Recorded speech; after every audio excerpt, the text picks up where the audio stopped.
Doctor கைய தூக்கவே முடியல doctor. அப்ப தூக்காத. டாக்டர் திங்கிற கையிலேயே கழுவ வேண்டியதா இருக்கு, கழுவுற கையிலேயே திங்க வேண்டியதா இருக்கு டாக்டர். ஒரு நாள் கழுவாம தான் தின்னு பாறேன். டாக்டர் அப்புறம் என்னய்யா கை வலிக்குது அதானே? இரு வரேன். மூஞ்ச தூக்கு. டாக்டர் அது மூக்கு டாக்டர். மூக்குல ஒரு ஹார்ட் இருக்கு தெரியாதப்பா? சரி ஓகே. இங்க வலிக்குதா? டாக்டர் எனக்கு கையில தான் அடிபட்டு டாக்டர். வருசலா தான் வர முடியும், கேட்கறதுக்கு பா சொன்னா போதும். சரி டாக்டர். இங்க வலிக்குதா? இல்ல. இங்க வலிக்குதா? இல்ல. இங்க? ஆமா டாக்டர் வலிக்குது. உன கையில தான் அடிபட்டு இருக்கு. டாக்டர் உங்களை பார்த்தா டாக்டர் மாதிரியே இல்ல, செத்தஸ்கோப்லாம் பொம்மைகள் வாங்கின மாதிரி இருக்கு.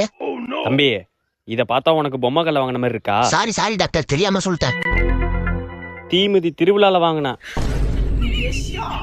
இல்ல உங்களை டாக்டர் நம்ப முடியல, மருந்து எழுதி கொடுங்க அப்ப நம்புறேன்.